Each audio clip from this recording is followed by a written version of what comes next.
was May 9th. Gotcha Day was May 9th. Now what is Gotcha Day? So that's what they called it. It's basically like their new birthday. Okay. It's like when you pick them up and they have a new home, it's their Gotcha Day. So they might not know their birthday, like they didn't know her birthday exactly, so that's like the day to remember. Yeah, we didn't realize how hard it was. We applied to a couple, and some of them were like, oh, we won't do it during COVID because you're more than 50 miles away. Because they couldn't come do the inspection, because this was just when it started. Yeah. So they were like, oh, we can't do it. And so we went, I don't even remember the name of that place, but... There was like 4 different shelters that we applied through and didn't hear back from any of them until East Coast. Okay. So, yeah. And for the 18, they had two litters of 9. And for the 18 dogs, they got 1,400 applications. Mm-hmm. So we got chosen out of the 14, somehow got chosen out of 1,400. And so tell me what it was like when you finally found out you guys were chosen. It was a little like nerve-wracking because we didn't know. It was like an interview process. Like it was first call, second call. We're supposed to do a home visit and all these things. So we weren't sure even after the first time if we were gonna get a puppy or a dog in general. So it was nerve-wracking for sure. Yeah, everyone was home. That was their big question though, was what happens next. So you're home right now. But we want to make sure that this isn't just you're bored, you're home, you want something to fill your time. When we were missing Lincoln and wanted just a new puppy, it wasn't pandemic related really at all. So that was their big thing, was what's your schedule later when things get back to normal.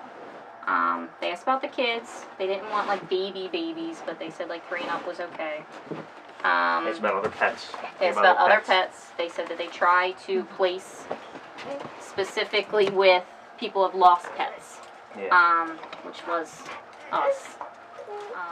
I think the biggest thing was our schedules. It was the schedule. What you do when this is over. Like, are you just going to go back to work for 12 hours a day? And she told us, a lot of people, that's what it was. They're like, oh, we need something to do right now, but when we go back to work, the dog's going to be home for 12, 13 hours because we work in the city, and someone will come over and let them out for 15 minutes, and they're like, we're not giving you a dog if that's, and our schedules work out pretty good to be able to have someone here the majority of the time where she might be in a crate for a few hours and that's it. Right. We had time to train her, I feel like, better than we even did with Lincoln. Like, Lincoln was very good, but he was a boy and he had some accidents still and whatnot. But with us being home, that helped give her attention and training, and we actually hired someone too. She's still a little hyper, but it also has been good for us because we got to spend time bonding with her in the beginning, and now even like she sits on the couch with me all day while I teach, and it kind of calms me down because it's a stressful time. But she'll just lay there and sleep, and it teaches them they're doing responsibility, and Billy feeds her each day. That's his chore. Especially after having a dog for 10 years, and then you come home and there's no dog.